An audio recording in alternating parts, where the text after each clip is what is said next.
Hi മക്കളെ, 5ാം ക്ലാസ്സിലെ എല്ലാ മക്കൾക്കും പുതിയൊരു വീഡിയോയിലേക്ക് സ്വാഗതം. ഇന്ന് നമ്മൾ നോക്കാൻ പോകുന്നത് 5ാം ക്ലാസ്സിലെ കേരള പാഠാവലിയിലെ 1ാമത്തെ യൂണിറ്റിലെ 2ാമത്തെ പാഠഭാഗമായിട്ടുള്ള കാട്ടിലെ മഴ എന്ന പാഠഭാഗമാണ്.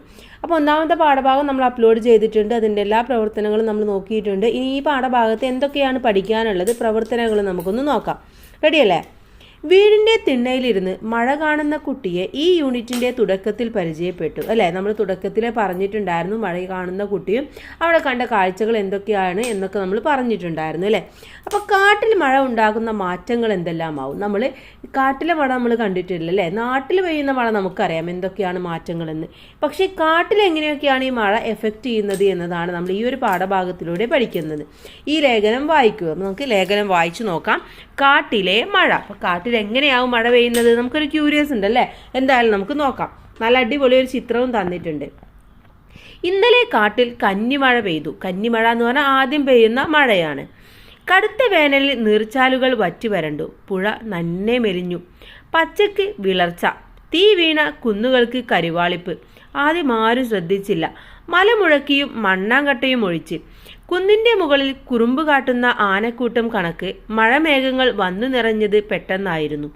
കാറ്റിൽ മഴയിരമ്പം കേട്ടപ്പോൾ കരിയിലകളുടെ കലവിളിയാണെന്ന് കരുതി. കൊമ്പുകളെ പിടിച്ചു കിലുക്കി കാറ്റ് കടന്നുപോയപ്പോൾ അറിഞ്ഞു എവിടെയോ പെയ്യുന്നുണ്ട്. കാറ്റിന്റെ 2ാം വരവിൽ ആദ്യ തുള്ളികളും എത്തി. ഇലച്ചാർത്തുകൾ ഏറെ നേരം പ്രതിരോധിച്ചു. പിന്നെ ആകാശവും ഇലകളും കാട്ടിലേക്ക് പെയ്തിറങ്ങി. ഇരുൾ വീണു തുടങ്ങിയ കാട്ടിൽ ഒളിയിടം കണ്ടെത്താൻ ഏറെ പണിപെട്ടു. പുഴയോരത്തെ പാറക്കെട്ടുകൾക്കിടയിലുള്ള സാമാന്യം വലിയ ഗുഹ. അതിൻ്റെ സുരക്ഷിതത്വത്തിൽ ചുള്ളിവിറകുകൾ എരിഞ്ഞു തുടങ്ങിയപ്പോൾ പുറത്ത് കാറ്റിന് പേ പിടിച്ചു തുടങ്ങിയിരുന്നു.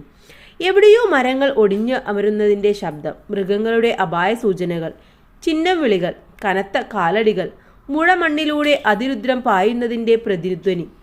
മഴത്തുള്ളികളുടെ സംഗീതം ഗർജനമായി മാറിക്കഴിഞ്ഞിരുന്നു. മണ്ണിട്ടകൾ എപ്പോഴോ പാട്ടു നിർത്തി. അപായ സൂചനകളില്ല, ചിഹ്നം വിളികളില്ല, കാൽപെരുമാറ്റങ്ങളില്ല. കാറ്റിൻ്റെ അലർച്ചയും മഴയുടെ മുരൾച്ചയും മാത്രം. പുഴയ്ക്ക് ജീവൻ വെച്ചു തുടങ്ങിയിരുന്നു. പുഴയുടെ നിറം തുടുത്തു. കുന്നിലും മേട്ടിലും നിന്നായി 100 നീർച്ചാലുകൾ പുഴയിലേക്ക് അരിച്ചിറങ്ങുന്നുണ്ട്. ഇരുട്ടിൽ ശബ്ദം മാത്രമായിരുന്നു. അവ നിലാവ് തിരിച്ചതോടെ കാഴ്ചകളുമായി. മരങ്ങളിൽ നിലാവ് പെയ്തിറങ്ങിയതോടെ മഴയ്ക്ക് നിറക്കൂട്ടമായി. പച്ചപ്പുകൾക്കിടയിലൂടെ മിന്നാമിനുങ്ങളുടെ കൂട്ടം. നിലാനിറമാർന്ന പുഴയ്ക്ക് പുഴയുടെ പശ്ചാത്തലവും മിന്നാമിനുങ്ങളുടെ അലങ്കാരവും. ഇടിമിന്നൽ ചാലുകൾ ഇടയ്ക്ക് കാട്ടിലേക്ക് വന്ന് പുഴയിൽ ചിതറിയ ചിത്രങ്ങൾ വരച്ചു. മഴയ്ക്കും മുമ്പേ നിലാവ് പെയ്തു തീർന്നു. മഴയും തീർന്നതോടെ കാടിനും പുഴയ്ക്കും അവയുടെ ശബ്ദങ്ങൾ തിരിച്ചു കിട്ടി. പുലർന്നതോടെ വർണ്ണങ്ങളും.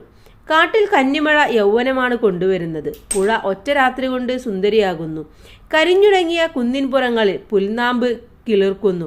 വിളർച്ച വീണ്ടും പച്ചയാകുന്നു. പച്ചത്തളിരിൻ്റെ ചോപ്പാകുന്നു. ഇലകളുടെ ചോരുന്ന ആകാശം എന്ന ഒരു ലേഖനത്തിലെ കുറച്ച് ഭാഗങ്ങളാണ് ഇത് തന്നിട്ടുള്ളത്. ഈ സോമനാഥൻ എഴുതിയതാണ്. അപ്പോൾ ഇവിടെ എന്താണ്, കാട്ടിൽ എന്തൊക്കെയാണ് മഴ പെയ്യുമ്പോൾ? മഴയുടെ മുന്നേ എന്താണ് അവിടെ ഒന്നുമില്ല എന്ന് പറഞ്ഞാൽ പുഴയൊക്കെ വറ്റി വരണ്ട്, ഇലകളൊക്കെ കൊഴിഞ്ഞു, മരങ്ങളൊക്കെ ഉണങ്ങി, അങ്ങനെയുള്ള ഒരു അവസ്ഥയാണ് അല്ലേ? അതുപോലെ തന്നെ കുന്നുകളൊക്കെ തീ പിടിച്ച് അഥവാ ആകെ ചൂടേറ്റിട്ട് പച്ചക്കെ മാറി പുല്ലൊക്കെ ഉണങ്ങി നിൽക്കുന്ന ഒരവസ്ഥയാണ്. പക്ഷെ മഴ പെയ്തപ്പോൾ അവിടെ പുൽനാമ്പുകൾ മുളച്ചു. പുഴയിലേക്ക് വെള്ളങ്ങൾ എത്താൻ വേണ്ടി തുടങ്ങി. നീർച്ചാലുകളൊക്കെ വന്നു തുടങ്ങി. അതുപോലെ തന്നെ മരങ്ങൾക്ക് ജീവനും വെച്ചു തുടങ്ങി. അപ്പോൾ ആ ഒരു സന്ദർഭമാണ് ഇവിടെ പറഞ്ഞു തന്നിട്ടുള്ളത്. മഴ പെയ്തു കഴിഞ്ഞാൽ എന്തൊക്കെയാണ് മാറ്റങ്ങൾ ഉണ്ടാവുക എന്നുള്ളത്. നമുക്ക് നേരെ ഇതിലെ പ്രവർത്തനങ്ങളിലേക്ക് കടക്കാം. കണ്ടെത്താൻ, പറയാം, എഴുതാം. മഴയ്ക്ക് ജീവൻ വെച്ചു തുടങ്ങിയിരുന്നു. മരങ്ങളിൽ നിലാവ് പെയ്തിറങ്ങിയതോടെ മഴയ്ക്ക് നിറക്കൂട്ടായി. കുറുമ്പ് കാട്ടുന്ന ആനക്കൂട്ടം കണക്ക് മേഘങ്ങൾ. മഴ കാട്ടിലുണ്ടാക്കുന്ന കാഴ്ചകളാണ് ഈ വാക്യങ്ങളിലൂടെ വ്യത്യസ്തമായി അവതരിപ്പിച്ചിട്ടുള്ളത്. ഇതുപോലെയുള്ള വാക്യങ്ങൾ പാഠഭാഗത്തു നിന്ന് കണ്ടെത്തൂ. അവയുടെ ആശയം ക്ലാസ്സിൽ പറഞ്ഞ് അവതരിപ്പിക്കൂ. എഴുതി വെക്കുകയും വേണം. അപ്പോൾ നമുക്ക് ആദ്യം ഇവിടെ പറഞ്ഞിട്ടുള്ള ഓരോന്നിൻ്റെയും അർത്ഥം എന്താണെന്ന് നോക്കാം, ആശയം എന്താണെന്ന് നോക്കാം. ഒന്ന്, പുഴയ്ക്ക് ജീവൻ വെച്ചു തുടങ്ങിയിരുന്നു എന്നുള്ളതാണ്. കടുത്ത വേനലിൽ പുഴ വറ്റി വരണ്ട് കിടന്നിരുന്നു. എന്നാൽ ആദ്യ മഴ പെയ്തതോടെ പുഴയ്ക്ക് ജീവൻ വെച്ചു. മെലിഞ്ഞുടങ്ങിക്കിടന്ന പുഴയുടെ വറ്റിവരണ്ട നീർച്ചാലുകൾ മഴ പെയ്തതോടെ ഉയർത്തെഴുന്നേറ്റു എന്നതാണ് അതുകൊണ്ട് ഉദ്ദേശിക്കുന്നത്. അടുത്തത് മരങ്ങളിൽ നിലാവ് പെയ്തിറങ്ങിയതോടെ മഴയ്ക്ക് നിറക്കൂട്ടായി എന്നുള്ളതാണ്.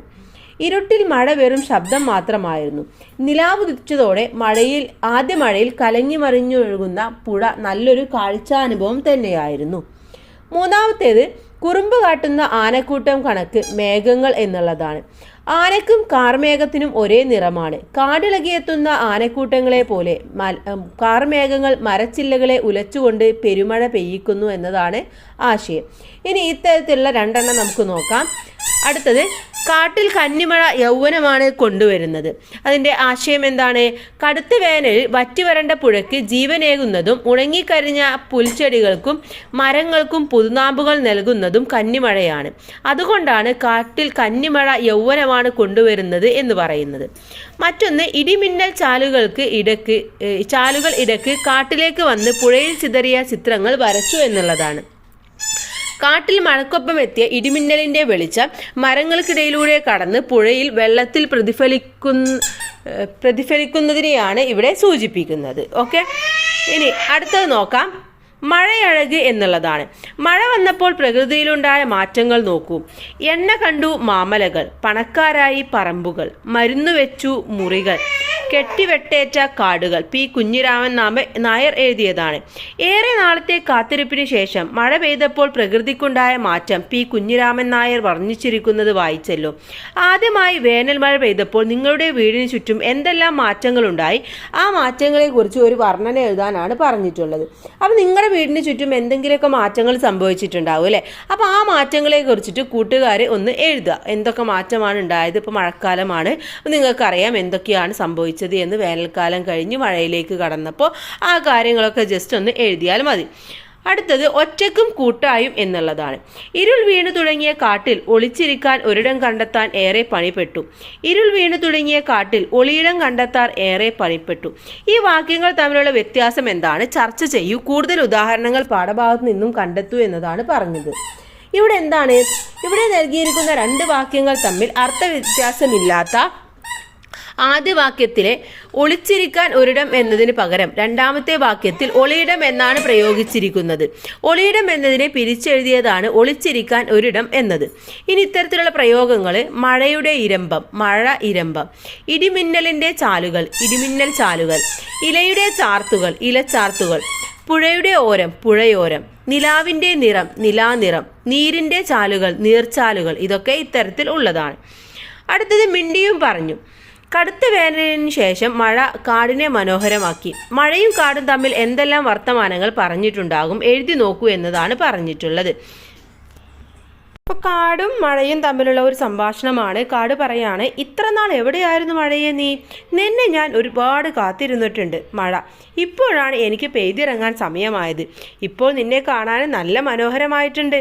കാട്: അത് നിന്റെ അനുഗ്രഹം കൊണ്ടാണ്. നീ കനിഞ്ഞ വെള്ളം കൊണ്ടാണ് ഞാനിങ്ങനെ പച്ചണിഞ്ഞു നിൽക്കുന്നത്. മഴ: നിന്റെ വടക്കേ അറ്റത്തുള്ള പുഴ ഒഴുകാറില്ലേ?